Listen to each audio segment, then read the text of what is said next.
सर्वोत्तम विषय वस्तु किसे कहते हैं? सर्वोत्तम विषय वस्तु विश्वसनीयता, आशावादिता, वैधता तीनों को मिलाकर कहा जाता है। विषय वस्तु चयन में किन बातों का ध्यान रखना जाना चाहिए? किन बातों का ध्यान रखना चाहिए? छात्र की रुचि का, उपलब्धियों का, वैज्ञानिक दृष्टिकोण का, सभी का।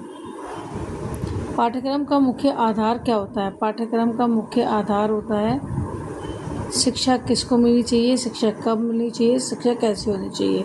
इन सभी चीज़ों को ध्यान में रखना चाहिए। छात्रों को क्षेत्रीय ज्ञान होना ज़रूरी क्यों है? क्षेत्रीय ज्ञान होना क्यों ज़रूरी है छात्रों के लिए? तो इन्होंने बताया स्थानीय वातावरण का ज्ञान, पर्यावरण समुदाय ज्ञान, व्यवहार हेतु, दैनिक आवश्यकता पूर्ति हेतु उपयुक्त सभी। विद्यालय में पाठ्यक्रम आवश्यक है।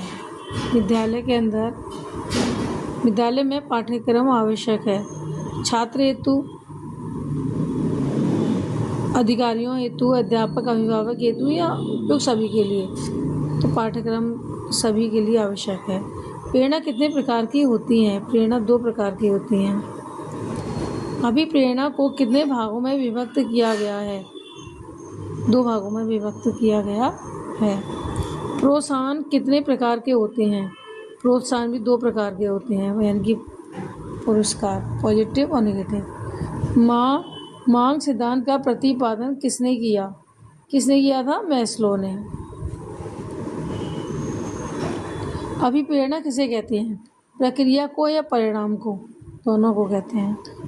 अभिप्रेरणा सीखने का राजमार्ग, यह कथन किसका है?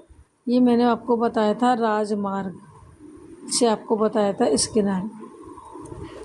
शिशु केंद्रित पाठ्यक्रम में ध्यान रखा जाता है। जो शिशु केंद्रित पाठ्यक्रम होते हैं उनमें ध्यान रखा जाता है सबका, बच्चों की रुचि का, उसकी आवश्यकता का, योग्यता का, यानी सभी का ध्यान रखा जाता है। चलिए आगे चलते हैं।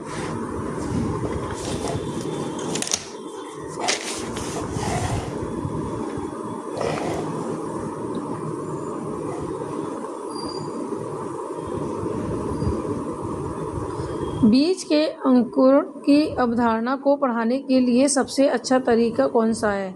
विस्तृत व्याख्या प्रदान करना, बीज विकास की तस्वीरें दिखाना, छात्रों के द्वारा बीज लगाना और अंकुरण का निरीक्षण करना, यही बेस्ट है।